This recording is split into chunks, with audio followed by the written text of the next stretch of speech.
Just like the moon, you don't have to be whole to shine.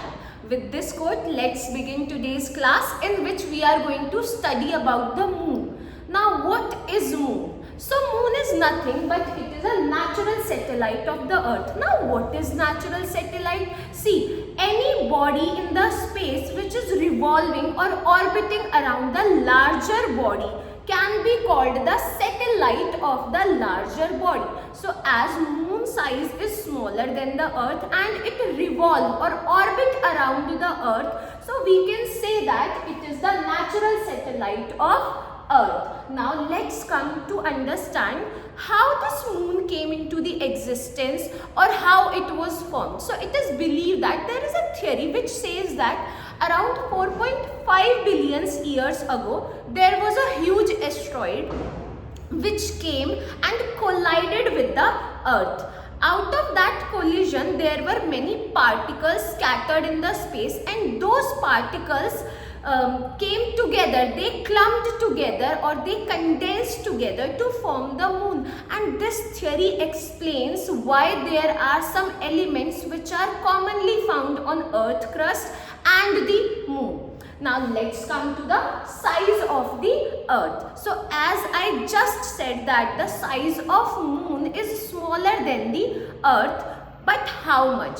The size of moon is around 1/4 the size of earth. Now let's learn about the surface of the moon. Just like the earth, there are various kind of region found on the moon surface. It is very rough. So on the surface of the moon, we can find a lot of craters. Now what are these craters? Craters are actually the depressions found on the surface of the moon. Now there are many regions on the moon surface which have mountain, and such region or such area are called the lunar highland. While there are some region or area where flat and dark surface is present, and that area is called or that region is called Maria. So there are three types of region present on the moon. First one, lunar highland having mountains, craters having depressions, and Maria which is having the flat and dark surface.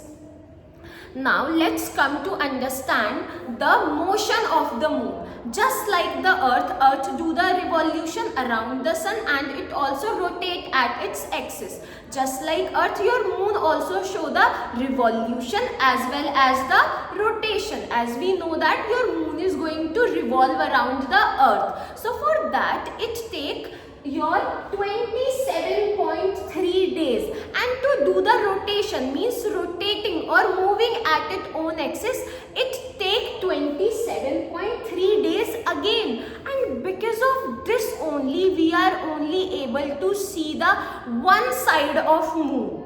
We are only able to see the one side of moon because the time period of rotation and revolution is same. So the side which is visible to us is called the near side, and the side which is not visible to us is called the far side. So on this, I am giving you one question to research about. We sent the Chandrayaan to the moon. So you have to find we sent it to the near side or the far side. So I hope this much is clear. Now let's think about the shape of moon. What is the shape of moon? Is it like a circle or a sphere? What do we observe in the sky, night sky? Sometimes we observe a complete circular or the spherical moon. Sometimes we don't even observe a moon. Sometimes we see a moon which is semicircular, and sometimes we only see the moon which is just like an arc. So to understand this, we have to understand the phases of the moon. So to understand the phases of the moon, we have to have this model. So in this model, beta, you can see that there is a moon. Right? These are the phases of the moon. This is the earth on which we are living, and this is the sun. So moon is not a luminous body. It don't have its own light, but it reflects the light of the luminous object. So because of that, we observe the various phases of the moon throughout the month. So if you observe the complete circular moon on the sky, that is called the full moon. And if there is a night when you are not even able to observe the moon, that is called the new moon. If you are observing the moon that is semicircular, that is called your quarter moon. It can be your first quarter or the third quarter. Like here you have the third quarter, this is your third quarter, and this is your first quarter. If you are only observing a arc-like structure of the moon, this will be called your crescent moon. Here it is your waning crescent, and here it is your waxing crescent. And if you observe the shape of moon, which is not completely circular and it is not even semicircular, it is in between circle and the semicircle, it will be called the gibbous moon. So again you can have the waning gibbous and the waxing gibbous.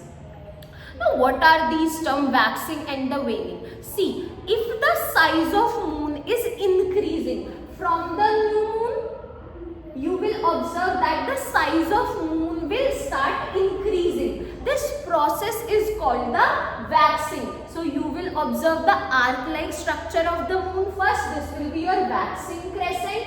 Then you will observe the quarter, or I can say that you will see the semicircular structure of the moon, and it will be called the first quarter. Then you will see the structure which is in between the semicircle and the circle. It will be your waxing gibbous. Then after the full moon, the size of moon start decreasing. So this will be your waning gibbous. Then your quarter, this is called your third quarter, and then you will observe the waning crescent, and this cycle goes on. So these are the 8 phases of the moon, according to which the shape of the moon changes, that is visible to us. So I hope you could understand about the moon in this video, and you will revise about the moon again and again.